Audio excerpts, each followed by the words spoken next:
Welcome to OzConnect, the brand new news channel for OzCon, OzConnection, and all things Oz. And I am joined with my co-host and good friends, Erica. Hi, I'm Erica. And my other good friend and co-host, Mr. Chase. Hello, everyone. A pleasure to make your acquaintance. Coming up, updates on OzCon International, July 2021. Some plans for OzCon 2022. We'll then update you on the theme for this year's OzCon. We have a news reading and discussion over the brand new announced Wonderful Wizard of Oz film or series. And then finally, I'm going to go through a poll that we run on our Facebook group page. Join us in a few seconds, and we'll be right back to talk about Oz.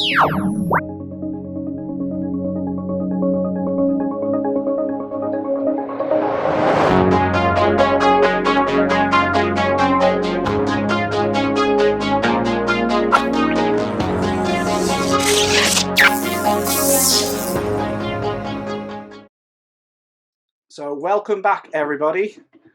As I said earlier, my name is Colin. I am the host of OzConnect and also the chair of OzCon International. Erica is our co-chair and host, and Mr. Chase is also one of our hosts, and we've all attended OzCon in the past and are active members in the Oz community. So I really wanted to start this conversation off with a discussion around our plans for OzCon 2021, because I know that I'm getting a lot of questions about this. And I did say last year that we as a committee would look at the situation with COVID-19 and decide whether it would be face-to-face or whether OzCon will be virtual again this year. So I'm going to read out the statement that we're putting out on Facebook. So this year, once again, the 57th anniversary of OzCon will be brought to you virtually and free of charge in the comfort of your home. We are planning a bigger, fuller, fun-packed day of cheer with video presentations, panel discussions, interviews, and more.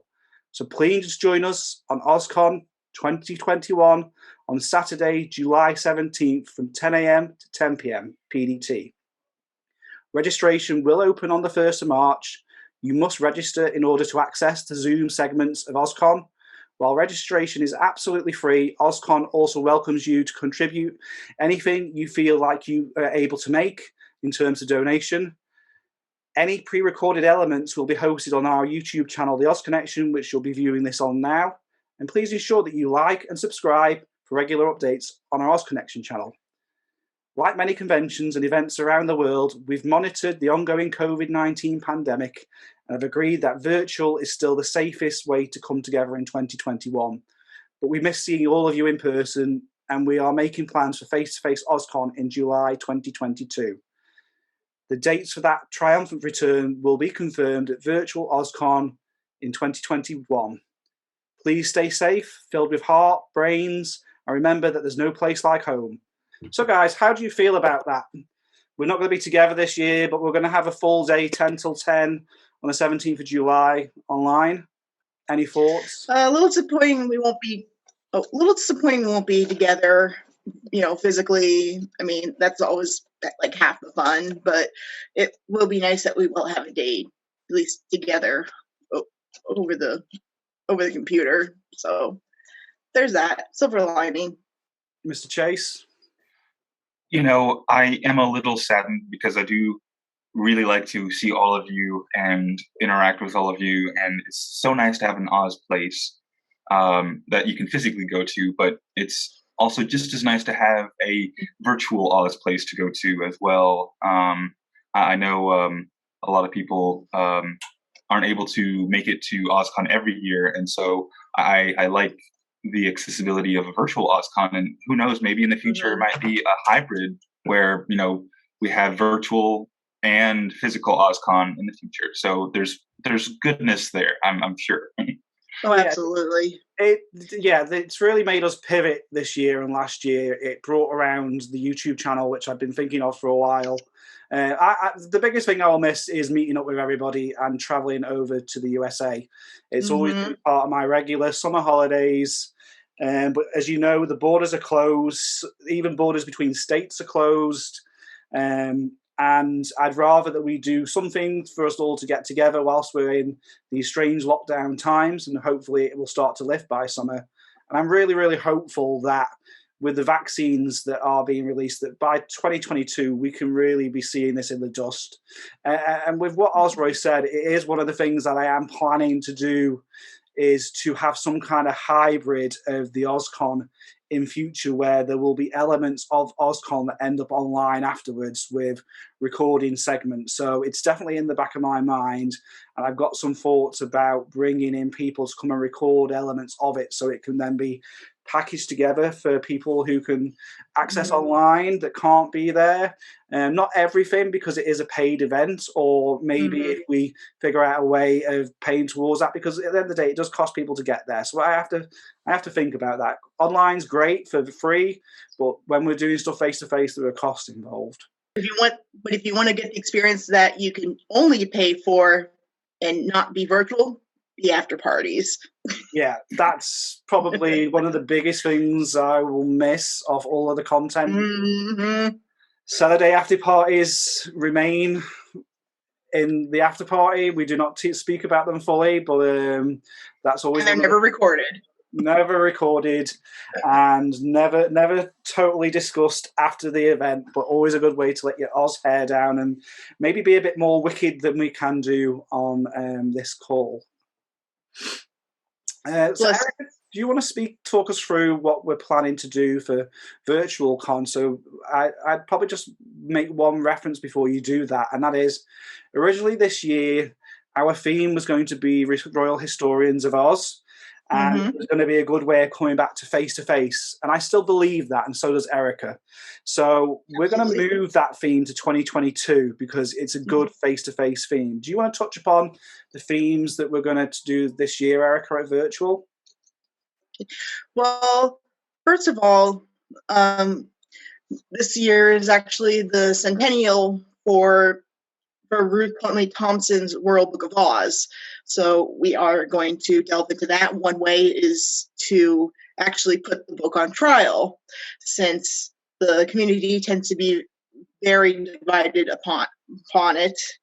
You know, people who love the book and defend it, and those who. Now, where do you stand on that one, Erica?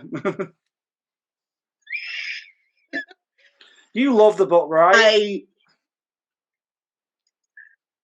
I'm not a book burner, but I would probably start a bonfire with it. Yes, it's one of the books I use to prop up my tables. Fair enough. Actually, all of my tables are propped up with Thompson books, but. So how are we? So we're going to do the centenary, and we spoke a little bit about putting Thompson and that book on trial to kind of look at that controversialness with different Oz fans. And I guess certainly you'll be on the side to convict. We'll see who else we can get on the other sides of that one. Do you have any thoughts on Royal Book briefly, Mr. Chase? I will just say that it's always nice whenever you have differences of opinions, because variety is the spice of life, and I'll just leave it at that. If you want to prepare for this trial, I recommend reading the book. If you like Seth MacFarlane or South Park, I recommend reading it because it's like one of those guys wrote the book.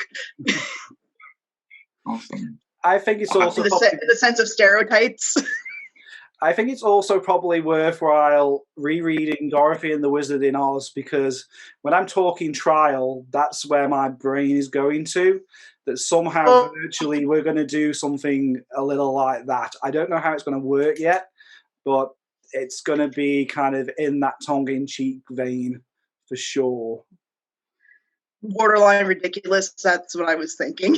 Yeah, 100%. A kangaroo court. So what do we got next then? Lots of puns. Our other theme is we're going to be looking at tech and science fiction in Oz. Baum was always a big futurist, and he introduced a lot of, well, what was seen as at the time as sci-fi in his books.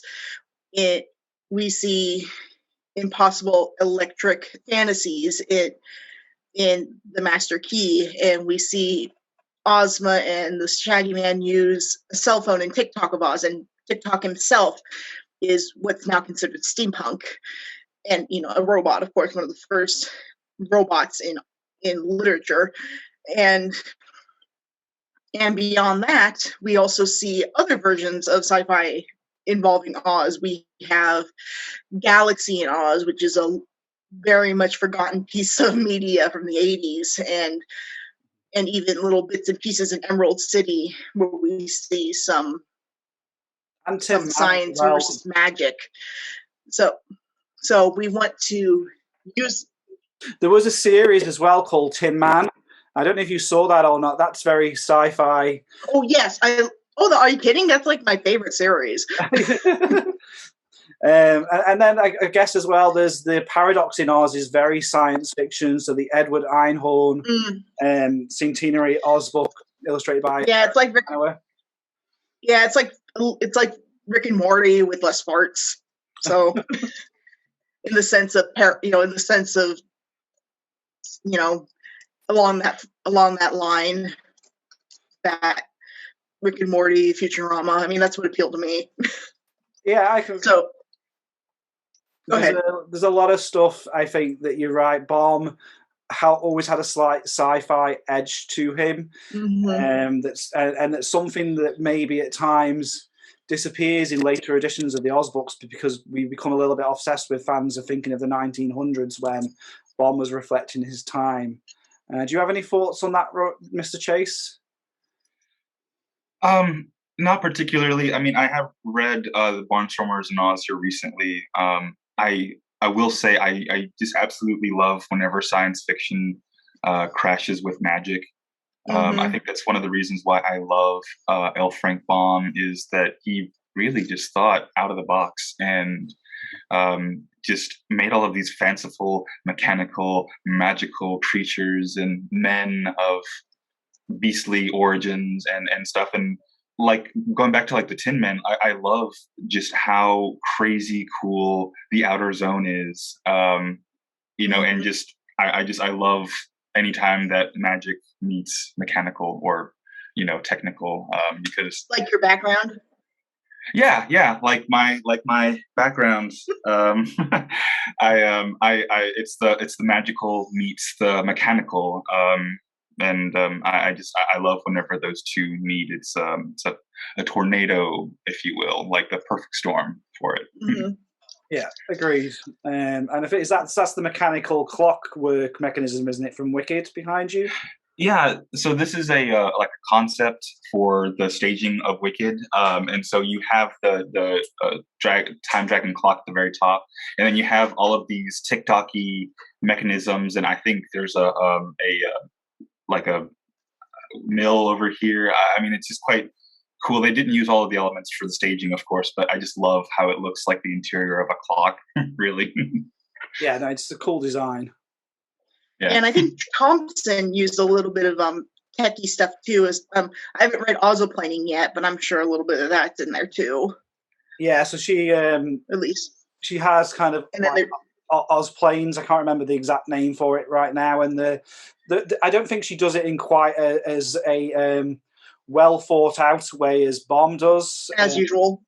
But she still is adept at coming up with lots of unique ideas, even if she doesn't necessarily thrash it out. It's more of I guess Thompson's always going to be a kind of a very brisk run through Oz without thinking about it too much, but still that a bit sounds about right. Way. Yeah, but I think we're going to have a controversial. Oh yeah. This is going to be fun. I guess it's worthwhile, Erica, pointing out then how people may want to be offering any ideas for this year's virtual OzCon. Yeah, and also we're open to any ideas. If there are any topics you've ever wanted to explore in Oz, whether you're a new fan or new to OzCon, or if you've been to con for the last 50 years, we want to hear your ideas. And You can share them down below in the comments, or you can go to our page on Facebook, which is OzConnection. Yeah, we do a lot of conversations, a lot of stuff, stuff about Oz on there. We'll look through them and let you know if it's good or if it's something that is not quite along our lines. Yeah, so we're open to any ideas for presentations, discussions. If people have got a passion out there for something Oz that fits in with the theming, and that we have time to table everything, then I will put down below the link to the OzConnection discussion group of all things Oz. And then if you want to come and join us on that discussion group, because it's not just, it's about having a bit of Oz fun and geeky times, and there are loads of other Oz Facebook groups out there, but this is the one that kind of goes along with these shows. Yeah, it's not just about the books. We talk movies, we talk adaptations, we talk, again, we were just talking about Tin Man. We've talked about, there are a lot of fans of the Return to Oz movie. There's a lot of fans of the Japanese show from the 80s, different adaptations of books and movies. If you love Dorothy Must Die, if you love, just name it. If it has to do with Oz, we're all over it. Yeah, it's not all just about MGM. In fact, a lot of us tend to be a lot more bookish. And for sure, just if you want to have a look at the videos that we have on OzConnection, and you see the breadth of different conversations and different presentations, you'll get a feel for the kind of vibe of OzCon anyway. And we're definitely open to different ideas and different thoughts. Yeah, we're a pretty diverse group. For sure, 100%. And we tend to be, the men of the group tend to, lean towards more the homosexual variety, but not everybody. That's not all of ours. I'm queer too, but of course, I'm heterosexual. I'm also one of the few not straight women in the group. Actually, I'm probably the only not straight woman. The only woman who's not straight, I meant another one. I think it's the old adage of never assume. Fair enough. Is the best way of summing it up. Anyway, so I'll just talk about briefly some of the things coming up on the OzConnection channel. So one of the first new shows that we've got on the OzConnection is Erica's Crypt-oz-ology. So Erica, would you like to explain a little about that monthly show and to the guys? Okay, so thank you. So Crypto-oz-ology is a fiction show on the OzConnection YouTube channel. I read stories that have been submitted to me, anything about Oz, and actually the more far out, the better. I just read the first one about a person who was taken into a Oz hating cult. It was a great story and gotten a lot of attention, and there's more to come. But I'm always looking for more submissions. Feel free to, if you have a good Oz story and again, the more far out the better. I'm looking for sci-fi, romance, science fiction, just name it. The only thing short is anything crazy, gory, like super just inappropriate, or anything super crazy sexual, like erotic, anything like that I will not accept. But anything else, just submit it to my email, eolivera42@gmail.com, and you may hear it on the show. That's great. So I'll post a link down below to Erica's submission criteria, and I'll also post a link to the first video. So from what I can kind of surmise from that then is it could be adult themes, but we're not after graphic, sexual or violent content. It's got to be not too far that way for us to accept it, kind of thing. Yeah, I do have a story I'm eventually going to put on, that it's horror and it is a little graphic. I am going to have to put a warning at the beginning, but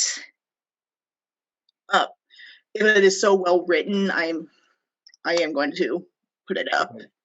Do you know what are we getting one in March? And is that going to be the next episode coming up? Well, this one was meant to be in January, so I'm hoping to get one up by the end of February, fingers crossed. Okay, great. And then by March. But I do need more stories, so please, if you have a story you wish to share with the world, please, please, please send it to me. And I guess it could be super short as well. So I think the latest one was around about 20 minutes, but even if it was a really short, dynamic story, we'd be up for that. Yeah, I gave it I gave it a ballpark word count of 10,000, but it doesn't have to be. I'm really looking for quantity.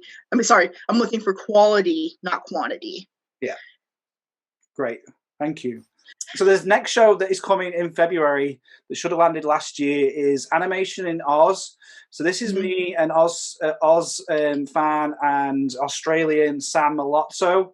We've filmed now all the episodes that we're doing on Cine's Oz series. And once I finished editing them, then it's dragged its feet because of me, because I want to get the edit right.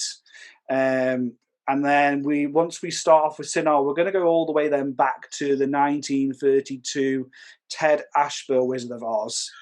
And then we're going to do different animation pivoting for different conversations. So that's coming very, very soon. I'll give you a date in the next week or so. And then I am just on the cusp of filming a new series that is just me, and that is Disney's Road to Oz. So I am going to be exploring in detail Disney's pursuit of the Oz books, the series, and the first episode is in depth about the Rainbow Road to Oz. And then I'm going to be talking about Thompson and her relationship with Disney and some letters I've uncovered. And then keep progressing through right up to current day with Oz the Great and Powerful. It's a passion project of mine. I'm going to do a lot around the Disneyland records. So if anyone that knows me, Oz and Disney are intertwined in my passions equally. And I may even have an announcement on something else I'm doing with Disney in the future with Erica, but I'll hold that for another time when me and Erica have had that conversation. But there's a lot of history there, and I think it's quite kind of interesting. And Eric Shanower did a great presentation called the Disney OzConnection, which I'll post the link down below.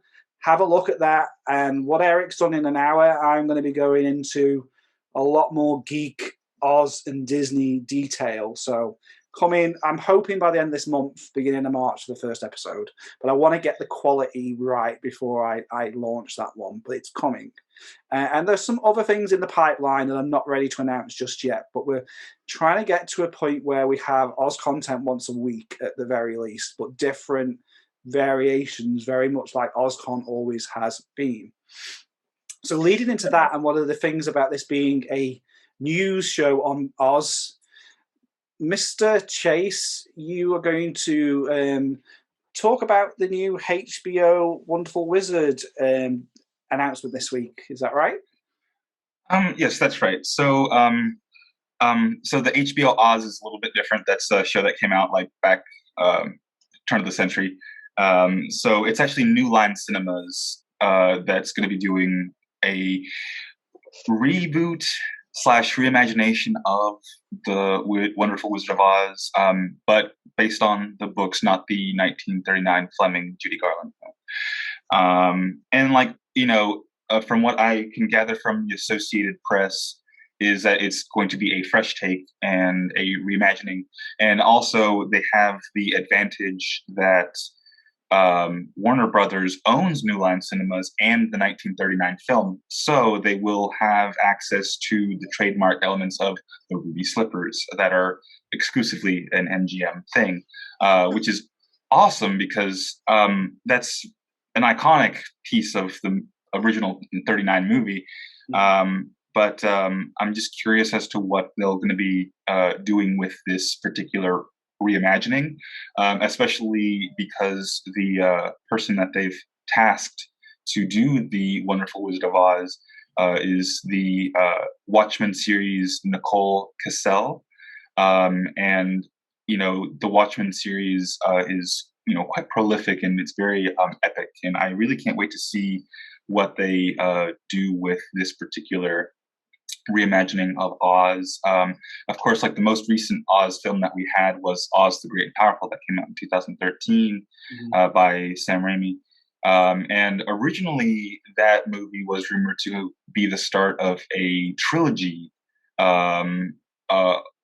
Of course, we don't have that much information because they're just rumors. But as of 2021, Disney has not begun development for a sequel for Oz the Great and Powerful. But I'm really looking forward to this new reimagining of The Wonderful Wizard of Oz. And also, it's Oz media, like post 1939 Wizard of Oz, hasn't always been the most well received.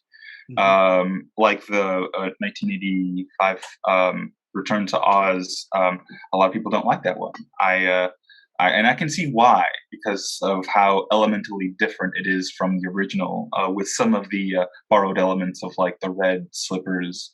Not exactly the same, but somewhat similar.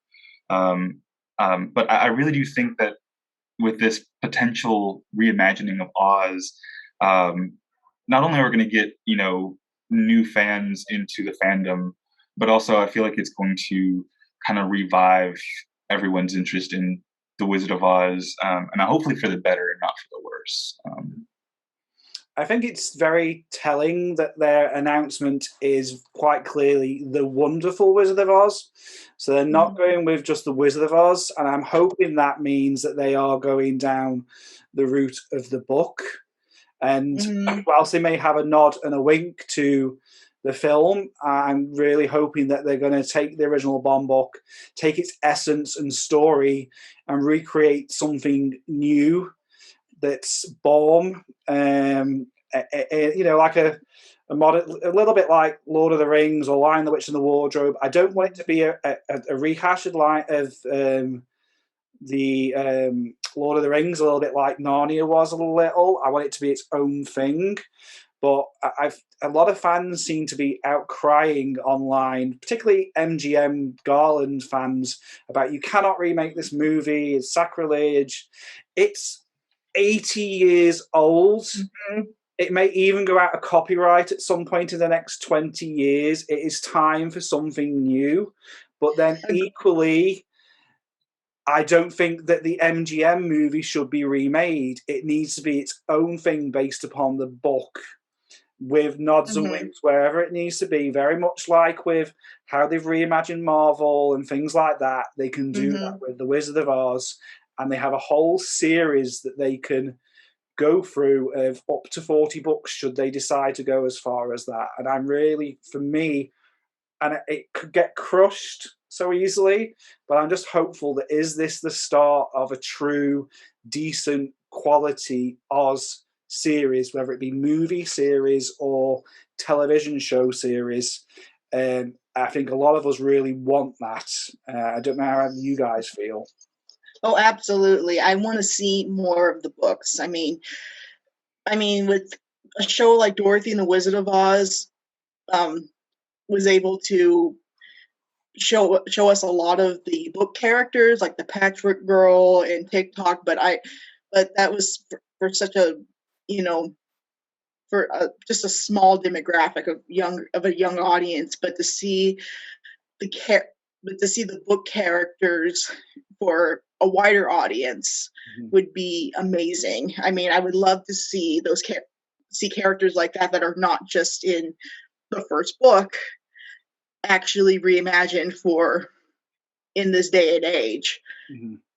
I mean, and given how much Baum loved imagining what the future would be like, I mean, he would probably think the same way. He'd probably be excited. I mean, yeah, for sure. And it's not like the MGM movie was the first Oz movie. There are movies before it, and I do. Hell, Baum made his own. And I do kind of feel like the MGM Shadow, whilst it's a great movie, it really has prevented people taking a risk with the Oz series because everyone is kind of in the Hollywood studios nervous about treading on the toes of that. And I think the only way you can get over that is to either redo the Wizard of Oz on the book and sell it exactly as being that it's not a retread of the MGM version with music, or you skip it and you go straight to Marvelous Land and do a direct follow-up to MGM as a musical. They're the only ways I can see out of it to move it along now. Yeah, I mean, based on the reactions I've seen online, you think they were replacing the Holy Bible with the McDonald's manual. So I kind of also think as well, though, people need to realize that kids now are not getting the access to that movie like we would have been growing up. It's starting to fade just a little bit because people don't watch TV at Christmas as much anymore. Everyone's streaming. So whilst it's there in part of the culture and the DNA, I'm not quite so sure the next generation now are picking up on it quite as much as we did in the 80s and 90s when we were growing up. And there wasn't as diverse amount of movies out there. What do you think? What's your thoughts, Mr. Chase? Well, I'm hopeful for the future, especially with this particular project, especially because New Line Cinemas has proven themselves very adequate whenever it comes to storytelling. I mean, the top 3 movies that they have are Lord of the Rings, and It. So they know what they're doing. Yeah. But also I love the idea of being able to reintroduce these characters that we are familiar and that we love to other people that might not, like Colin said, have access to it readily because of streaming and everything. But I really do look forward to reintroducing all of these new characters and being able to just to share the story of Oz with everyone. But I most definitely kind of hope that with this new project and that they'll be able to reintroduce some characters that were omitted. I love Tatty Poo. Like, she's just quite wonderful, and I would love to see her character make a comeback. Not that I don't, enjoy Billy Burke as being a hybrid character of Glinda and Tatty Poo, but it would be nice to have a difference. I want to see the nice little grandmotherly character, and then Glinda be this just bad mamma jamma. So yeah, I kind of suppose to for those that haven't read Thompson, or maybe haven't even read the books, Glinda is not the first witch that Dorothy meets. It is the Good Witch of the North, who's an older witch and good witch, and in the MGM movie they combine Glinda and that character together. So Dorothy meets someone completely different. And I think for me, it needs to end on it isn't a dream. Oz is real, very real, enchanted lands, and there's more adventures there. And to move away from the dream thing, which even Return to Oz kind of at times hints at it might be a dream. Because for us as the book fans, it's not a dream, it's a real place. Dorothy, it's not the only place either. Yeah. There's more out there. In fact, Go on, Gary. In fact, Baum's other lands are kind of in the same world. There's like crossovers and everything. Yeah, if Baum was doing the Marvel crossover thing like 100 years ago, way before Kevin Feige and all those guys. Quote BoJack Horseman, what is this, a crossover episode? But also I think for me is... I think with what Mr. Chase was saying earlier is that we've got Wicked on the horizon, have we not, Mr. Chase? Yes. And I'm sure you can touch upon that in a second. But also, I don't think Disney are done with Oz the Great and Powerful, because they were very determined they were going to do a trilogy. They kept going on about a follow-up, 2 movies as a prequel to The Wizard of Oz, of the story of the wizard and the witches, and it ended up in kind of like production hell for a while, because that film did $500 million. Now, it might not be $1 billion product, but it made a big profit, a reasonable profit. There And was a lot of merch for it. yeah, and whilst I suspect if they were to touch upon it again, and I think they probably would do if Wicked is coming out, because let's face it, that was a rip on Wicked anyway. That was them trying to get there first with their kind of take. And much as I love Disney, it wasn't the best of takes. It wasn't awful. It wasn't amazing. So I'd like to see him hear it again. The guy who played the wizard, James Franco, let's face it, they're probably going to recast with some of the stuff now that's come out about him, with some of the Me Too stuff. But then they could go with an older wizard 10, 20 years later quite easily if they're going to go through his life. So I'd be interested to see if Disney do pivot. And I guess we've got to hold our breath if the darn thing gets made, because how many Oz projects have never get made? Would you have something on the Wicked one, Mr. Chase? Oh, absolutely. So they've already pegged a new director to do the film, and he is John M. Chu. And his most recent movie that he did was Crazy Rich Asians, and Now You See Me Too, the sequel to Now You See Me, amongst other films, but those are the most recent ones that he's done. And also In the Heights, which actually was filmed, I think, like last year or so. The trailer's been floating around. It looks wonderful. It really does. And so it's nice to know that he's done In the Heights, so we know that he can potentially do a musical, because I mean, I haven't seen the movie, just a really nice trailer. So I'm a little bit hopeful. However, on the other side of the coin, he also did Gem and the Holograms. I don't know if you all remember that movie. It came out in 2015. Isn't that like considered like one of the worst movies ever made? Oh, it's up like top 100, I would say. Like, I mean, the box office was 2.3 million of a budget of 5 million. And yeah, so it was supposed to be a musically kind of film. I mean, I guess it was supposed to touch base on Gem and the Holograms from the 80s, but it kind of missed the mark. So everyone has their ups and downs, but I'm really curious to see what this man's musical chops is within the Heights, and then further, we'd be able to figure out if Wicked's going to be good or not from that one particular musical. So I guess it's I universal. didn't know they made that into a movie. Yeah, I can't wait. I remember watching some of In the Heights from the performances they've done, like on the Tonys or like just some of the Rose Parade or whatever, and I really like the music. I really hope they don't mess this movie up though. Like, Wicked. It's one of my favorite novels as an adult. And I just really hope they do it some justice, because like whenever they did the musical's like funny and fluff. It's like cotton candy, but I really want there to be some of the bloody meat from the novel. So, but that's all I ask for, is a little bit of carnage. I think I kind of like the book as a modern kind of slightly twisted adult Oz. However, I felt the stage musical was better and took the best essence. Don't get me wrong, it fluffed it up. They're dark books, but it fluffed it up and it took the things out of it that made it a great musical that has obviously captured people's imagination. And the songs are great. And don't ev it up. Don't get this wrong, because the music, and I suspect that they probably won't, and this is probably why they're going at it so slowly, because the stage musical, apart from COVID, has ran and ran and ran, and would still be packed out now if COVID was not involved. And it's also telling that they haven't released a version of it on YouTube for a fundraiser, because they probably do not want that cutting into their cut of the stage version. So, and with Universal being involved, and is it Schwartz, the guy who writes the music? Yes. Yeah.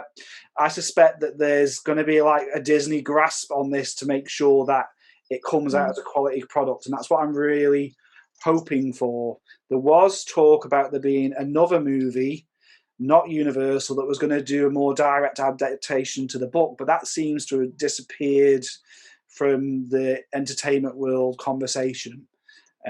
Because I believe that Gregory never gave Universal exclusive rights. They just have rights to the musical version, was my understanding on that one. So I'll be interested to see what happens with that. And I'm excited, but when will it happen? And I guess with COVID, it'll slow down a little bit more. I suppose we'll start finishing off now. So I'm going to finish off on the OzConnection discussion group on all things Oz, which I'll put down below. I ran a poll on. Now we'll run these regularly out of curiosity, really, and it was a poll about people's favorite L Frank Baum Oz books. So, and if you're not a book fan, there are 14 Oz books. Go on Wikipedia, type in L Frank Baum. Your mind will be blown if you've only ever seen the MGM movie. Come back to us. And then, so a lot of the people on there right now are the Oz book fans, and I've kind of debated for a while. I've really been really curious about what people's top Oz books are in terms of people's favourites. So I've listed all 14 on there, and I asked everybody to vote on their favourite Oz book. So I'm going to start with number 3, and that one surprised me, actually. So the third favourite was actually The Marvelous Land of Oz. So this is L Frank Baum. Yeah, I thought it would be lower, actually. So I suppose this is where it's all very subjective. I like the book, but it's not one of my favorites. It's not down at the bottom, but it certainly was higher than I expected. I don't know what are your thoughts on that. It's my very favorite, actually. That was the one I voted for my favorite.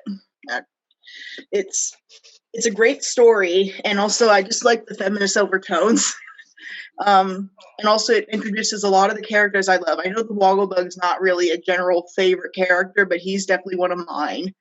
You get to see more of the Scarecrow and the Tin Woodman and more what they do.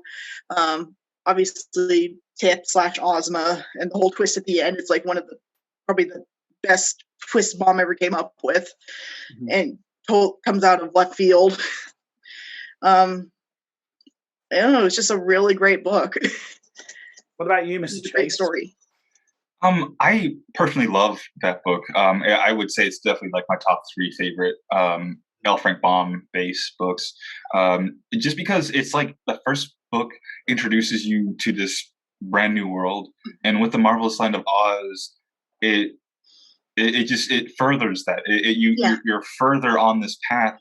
You know, you learn more about these people and about, you know, Oz before the wizard, with the Ozma character being the rightful heir. And it's just quite beautiful, really. I mean, it's the first one inoculates you, and the second one just takes you on a ride. So that's why I really like The Marvelous Land of Oz. Yeah, it's still probably up there in kind of like my top 6 or so, but it's I guess when I've revisited people's reasons for it, it is a good sequel. It is not a retread of Wizard. It's a completely different story. Dorothy isn't even in it, which to some degree people felt aired, but it straight away gives that sensation that, you know, it is a land of its own, and we get a great character that's not used on media very often, which is Ozma, and a mystery, a very good mystery behind all of that. Glinda really gets to flex her powerful sorceress muscles in this, and it is a very female empowering story with much tongue-in-cheek humor on the suffragette movement, which Baum was wife's mother was a major suffragette, which is where that comes from. So yeah, maybe sometimes a bit like Wizard, I maybe dispense the first 2 a little bit too much, because one of my favorite books is first, which I'll talk about in a little bit. And Ozma may possibly be one of the first trans characters in literature, possibly. So that's also kind of a cool plus. And I think it's probably a good subject for one of the Oz debates, because it's one of those, isn't it, where people's debate around is she trans or not because she was hidden as a boy and didn't know it. Oh, sorry, anyone that hasn't read it, spoiler. Tip is Ozma in disguise, but you know it's a nearly 120-year-old book now. So I'm sorry, I've spoiled that for you. But yeah, it's a real Shyamalanian twist, like before Shyamalan was even born. And you get What some a twist. characters like Jack and different bits and pieces. And I didn't get that reference, so you'll have to tell me about that in a minute. Wait, what twist? Wait, what? I didn't get that reference that you said. M. Night Shyamalan. Yeah, I don't get the reference. You know, the director who did like the movies like Signs and The Sixth Sense, and all those movies. Like he always does like a big twist at the end of his movies. Okay, yeah, I'm with you now. Yeah, I get you. Yeah, and in Robot Chicken, they do a sketch where he keeps going, what a twist! So that's what I was doing. Wasn't the first time that Baum has a kind of gendery thing either. He does that in some of his other books. John Joe and the Cherub. There was a whole thing. Oh yeah, they have a they/them character. So number 2 was the Patchwork Girl of Oz. Came in number 2 from Not all surprising. Yeah, not surprising to me. It's a great book. Just the Patchwork Girl is one of the most iconic Oz characters. So zany, so colourful, so out there, and it's one of Baum's most tightly written, plotted quest books. The original Manic Pixie Dream Girl. Yeah, and it also has a good mix of previous characters used in interesting ways, including Dorothy and Man and others, and Tim Woodman. Sorry, not Tim Woodman, Scarecrow and Tim Woodman. They all have a part to play. So what are your thoughts on that one then? I'll let either of you go. Well, I love the Patchwork Girl. She's quite a unique character. I found this T-shirt the other day and it was her on the front, and it said "I hate dignity," she's just so. I just wish I was a little bit more like her sometimes, just because she kind of just dances to the beat of her own drum. And also, I really, and this isn't really related to the book, but it's related to the Patchwork Girl, the silent film. I just absolutely love whenever she ended up with the Scarecrow, and I actually think that's what happens in the books too. I specifically remember, these are not people; these are inanimate objects that are alive. And I think the Scarecrow was like, "Hey, can one of you step on me and flatten me out? I want to look good for her," or I think the Patchwork Girl might have done that. But anyways, I just that it was so.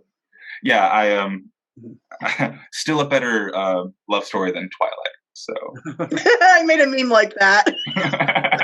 Right, it was a Patchwork Girl and the Scarecrow, and I went still better love story than Twilight.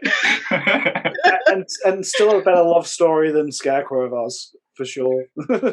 Yeah. Yeah. What about you, Erica? It's definitely a cute story. Again, I'm all about Scare Patch. Yeah. Let the ship sail, ship it like FedEx.